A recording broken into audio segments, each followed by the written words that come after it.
Chelsea boss Thomas Tuchel provides Romelu Lukaku injury update ahead of Juventus clash. Thomas Tuchel is hopeful of having Romelu Lukaku in the squad for Chelsea's Champions League clash with Juventus on Tuesday. Lukaku has missed Chelsea's last 6 matches after suffering an ankle injury against Swedish side Malmö last month.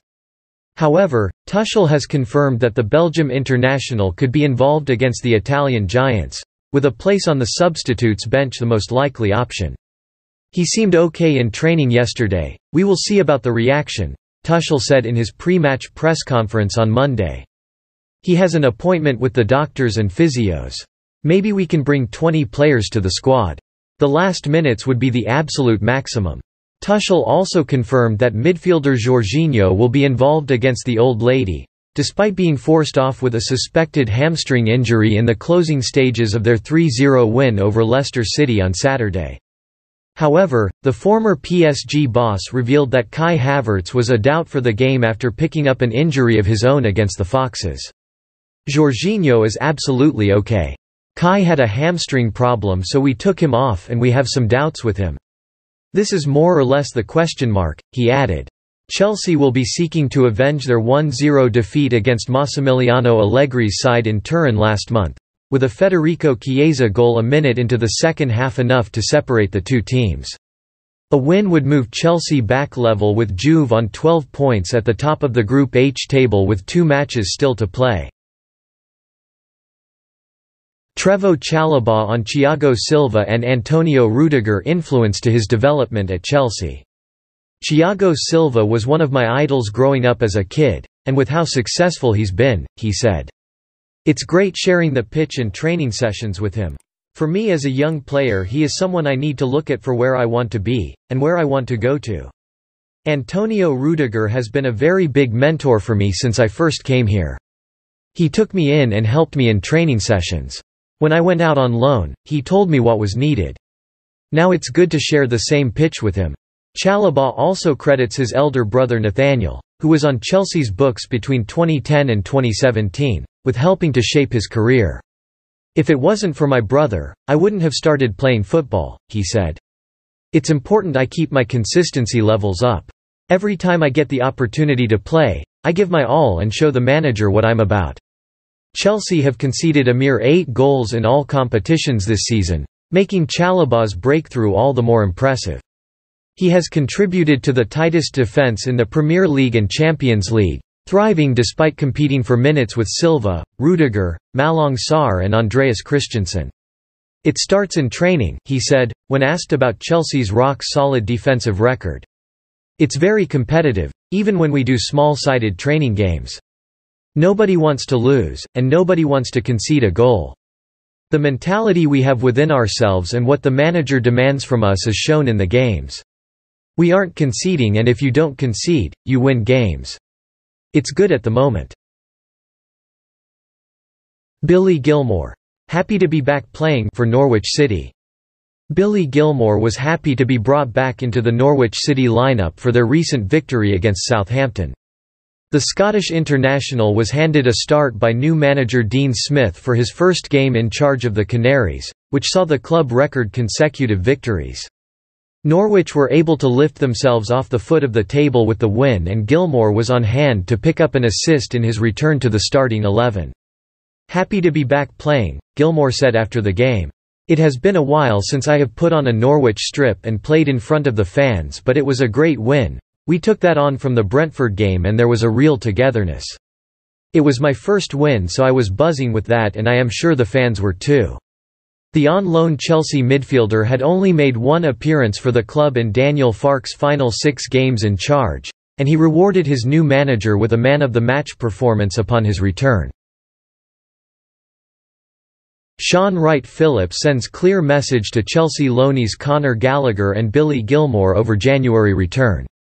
Shaun Wright-Phillips has told Conor Gallagher and Billy Gilmour not to cut their respective loans short in favour of a January return to Chelsea. Gallagher has been in scintillating form for Crystal Palace so far this season, picking up 4 goals and 3 assists in 11 Premier League starts for the South London club.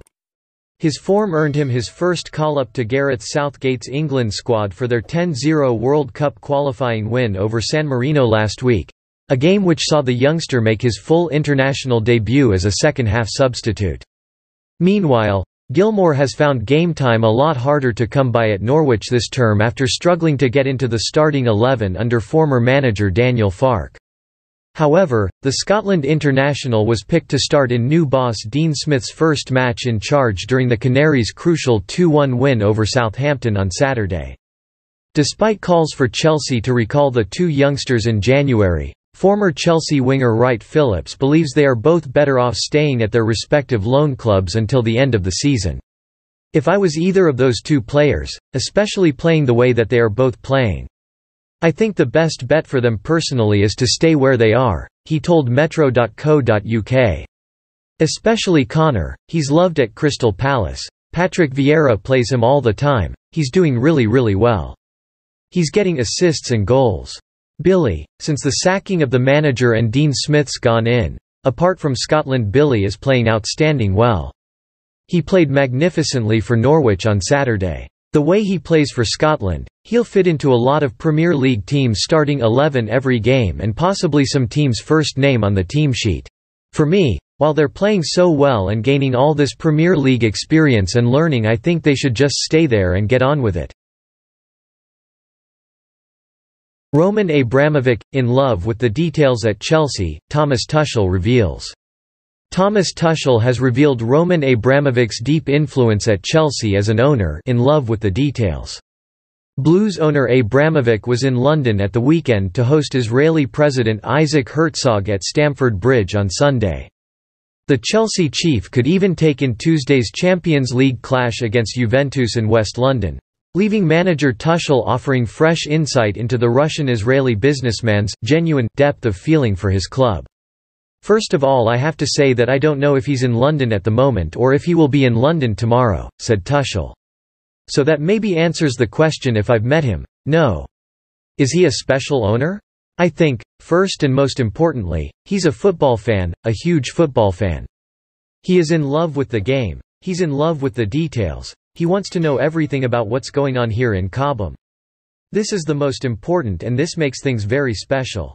I have a feeling it's about this, and for this he wants to be entertained, he wants to be competitive and he wants to have the right attitude on the pitch. That is what he has created here, it's amazing, and we are blessed to enjoy our time here at this club and to keep on progressing. This is what we do." Abramovich has now made 2 trips to London across the last 2 months, having not previously been spotted in the capital since 2018. The long-serving Chelsea owner was on hand to see Chelsea see off Manchester City 1-0 and lift the Champions League trophy in Porto in May, however. Tuchel insists Chelsea will approach Tuesday night's Juventus encounter in exactly the same way, whether or not Abramovich makes a Stamford Bridge appearance. "Put on a show for him? No, our show is the basics are our show," said Tuchel. "We give our very best if the owner is here or not here. If he's not here, I know he will watch and follow us closely. And so we put a show on a daily basis, and by putting on a show I mean hard work. That's to make him happy and to entertain him, but also all our supporters. It's a big game, a tough game. We need everybody in the stadium to be full on. We need, ourselves, to be on the top level, and this what we do. If he's there we are super happy, but it will not change our approach. He is in love with the game. He's in love with the details, he wants to know everything about what's going on here. I want to cry. Didier Drogba makes Mohamed Salah claim after Liverpool star asked for advice. Salah, who is currently on 108 top-flight goals, broke the long-standing record set by the ex-Chelsea forward in impressive fashion. Drogba required 254 games to net his 104 goals. Something achieved by the Reds forward in only 167 outings. Drogba is still the leading African scorer in Champions League history with 44 goals to his name, though Salah is just 11 strikes away from equaling this tally. Taken aback by the scoring success of Salah, Drogba has admitted that it's only a matter of time before all of his accolades are bettered by the Egyptian. Speaking to Mewar TV, the Ivorian joked, "If he continues, he's going to destroy all my records. I want to cry." The pair were team-mates together for a brief period at Chelsea during the 2014-15 season, during Drogba's second stint at Stamford Bridge. Salah was loaned out to Fiorentina in the January transfer window of that campaign as he struggled for first-team opportunities under José Mourinho. But despite failing to make the grade at the London club, Drogba has insisted it was a matter of time before Salah showed to the world just how effective he could be. "What I saw during training, and all his teammates will tell you, the quality was there. He just needed time on the pitch to show his talent and his quality," he said of the 29-year-old.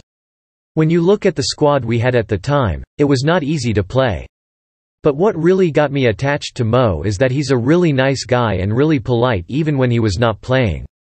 He was sad not to contribute to the team, but he was always good. He said not one word regarding the coach or even the players. When you have this kind of intelligence, it's just a matter of time before you blow up." Salah experienced success on loan at Fiorentina and joined Roma the following season for the 2015-16 campaign, a move later made permanent. Although Drogba was no longer a teammate of the Egyptian international at this stage of his career, the Liverpool star reached out to the Ivorian for advice during a barren run with the Serie A side. "We spoke a few times when he was at Roma and he was scoring goals," revealed Drogba. "He then had a moment when he was not scoring. He asked me, 'How do you deal with this kind of situation?' I shared with him a lot of examples of experience and told him it happened to me and all strikers. But you have to go back to basics. As soon as he did that, boom. He was unstoppable, and still is." That is all just the news today. If you like the video, don't forget to like, share and subscribe. Thank you very much.